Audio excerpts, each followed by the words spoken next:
बिस्मिल्लाहिर्रहमानिर्रहीम। आज second year के सेकंड लेक्चर के साथ मैं हूं गुलाम नबी। आपको जो आज टॉपिक डिस्कस करवाया जाएगा वो है सेल का वाटर बैलेंस जो प्रॉब्लम है या बॉडी के अंदर जो वाटर बैलेंस प्रॉब्लम है वो किस तरीके से होता है, और सेकंड वन होगा हमारे पास ऑस्मो रेगुलेशन इन प्लांट। तो आइए देखते हैं कि ये मैकेनिज्म किस तरीके से है। Balance of water and salute in the body, ये हमारा टॉपिक है। हमारे पास जो है वो सेल कंसिस्टेंटली इनकाउंटर्ड करता है चेंजिंग एक्स्ट्रा सेलुलर इन्वायरमेंट को। It may be of the dilute solution compare to the cell concentration. अब दो तरह के इन्वायरमेंट, एक इनसाइड द सेल, दूसरा आउटसाइड द सेल। जो सेल के अंदरूनी इन्वायरमेंट को कहते हैं inside solution concentration of the cell, और अगर आउटसाइड पे बात करेंगे तो एक्स्ट्रा सेलुलर इन्वायरमेंट जो डायरेक्टली अफेक्ट करता है किसी भी सेल के ऊपर। तो हम कहते हैं जी तीन तरह का इन्वायरमेंट बनता है। तो हम इस डाइल्यूट सॉल्यूशन के हिसाब से बोलते हैं इसको हाइपोटोनिक इन्वायरमेंट, फिर हम बोलते हैं हाइपरटोनिक इन्वायरमेंट, और फिर बोलते हैं हम लोग आइसोटोनिक इन्वायरमेंट। हाइपोटोनिक जब क्या हो, एक्स्ट्रा सेलुलर इन्वायरमेंट डाइल्यूट हो। हाइपरटोनिक तब हम लोग कहते हैं कि जब हमारे पास एक्स्ट्रा सेलुलर इन्वायरमेंट कंसंट्रेटेड हो, और अगर इंटरनल और एक्सटर्नल सोल्यूशन की जो हमारे पास कंडीशन है वो सेम हो तो हम कहते हैं हमारे पास क्या है वो आइसोटोनिक इन्वायरमेंट है। यानी इस हिसाब से हमारे पास तीन तरह के इन्वायरमेंट बन गए, एक हाइपरटोनिक इन्वायरमेंट बन गया, एक हाइपोटोनिक इन्वायरमेंट बन गया, और एक आइसोटोनिक इन्वायरमेंट बन गया।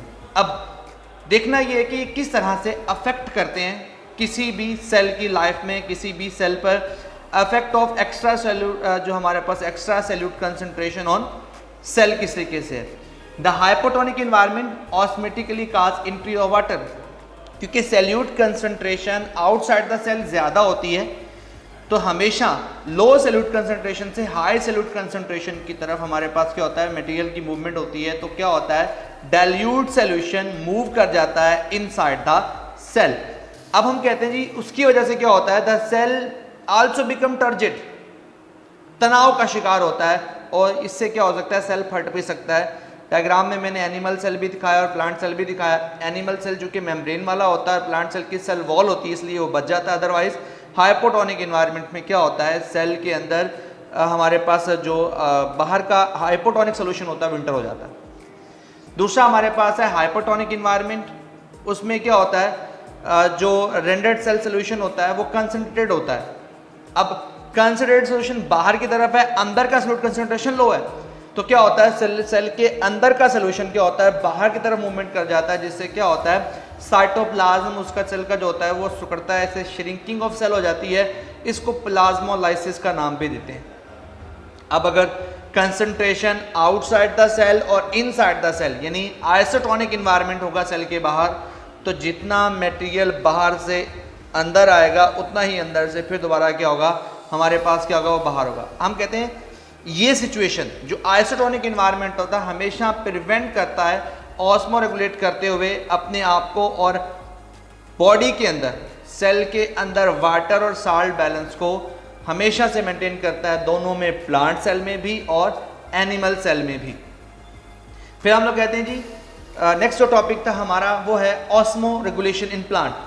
तो याद रखिएगा हमेशा से प्लांट को तीन तरह के इन्वायरमेंट का सामना होता है। एक्वेटिक इन्वायरमेंट होता है, हम कहते हैं जी, दूसरा उसके पास क्या होता है, सेवियरली ड्राई कंडीशंस का सामना होता है, और मॉडरेटेड ड्राइड कंडीशन का सामना होता है।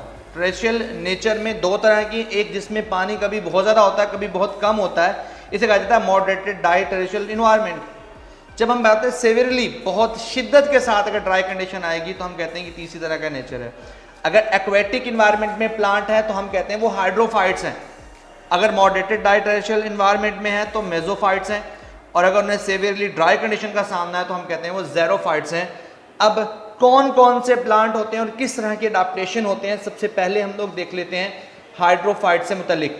Hydrophytes have the adaptation to remove the floating of its cell, यानी बहुत बड़ी मिकदार में जो पानी होता है वो इनके पत्तों में दाखिल होता है, इनकी बॉडी में फ्रेश वाटर जो दाखिल होता है उसको रिमूव करने की एबिलिटी रखते हैं। और ऐसे ही प्लांट जो फ्लोटिंग ऑफ वाटर को अपनी बॉडी से बाहर निकालने की पूरी कैपेबिलिटी रखते हैं उन्हें आप कहा जाता है हमारे पास क्या है, वो हाइड्रोफाइट्स हैं। In this type of surface, इस तरह के जो सेल होते हैं इनका surface area of the leaf जो होता है वो खासा बड़ा होता है, जिससे ट्रांसपिरेशन करके एक्सेसिवली जो वाटर होता है उसको बॉडी से बाहर एक्सपेल कर सकते हैं।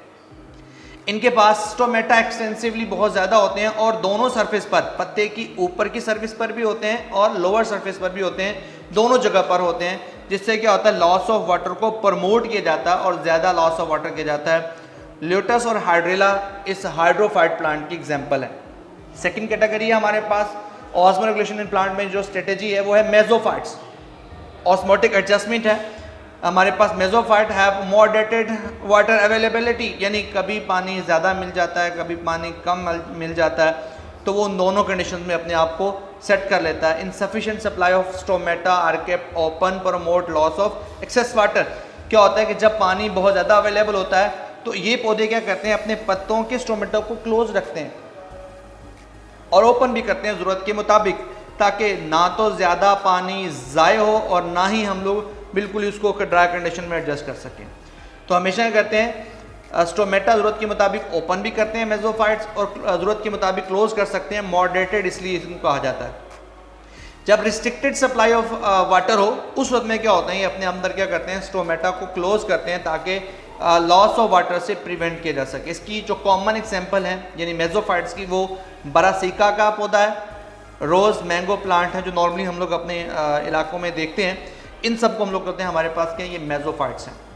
फिर तीसरी कैटेगरी है हमारे पास ज़ेरोफाइट्स की।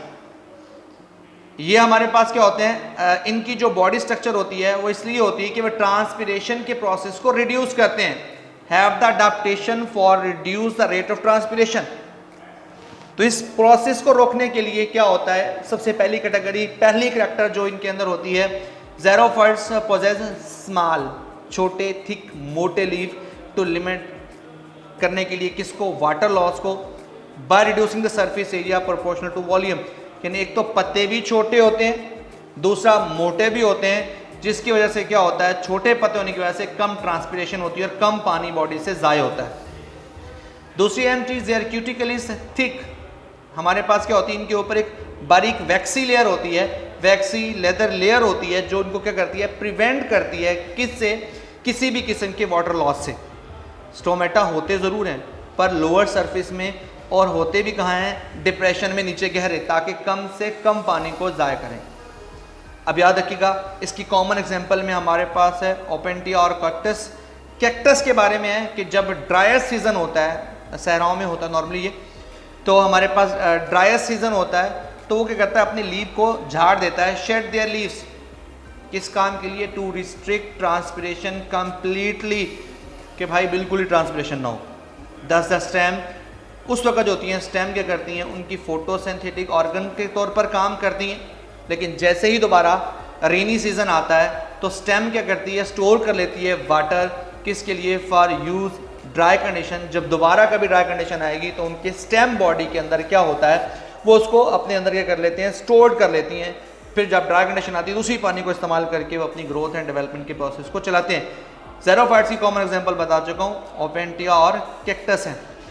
ये कुछ आप लोगों को प्लांट दिखाए गए हैं जिसमें हाइड्रेला दिखाया गया पहले, उसके बराबर में जो है वो कैक्टस का प्लांट दिखाया गया, नीचे बरासिका का प्लांट दिखाया गया, और लास्ट वन है ओपेंटिया का। ओपेंटिया और कैक्टस तकरीबन मिलते जुलते हैं क्योंकि दोनों के दोनों जो है हमारे पास क्या हैं, एक ही कैटेगरी से, जिन्हें हम लोग क्या बोलते हैं, ये ज़ेरोफाइट्स हैं।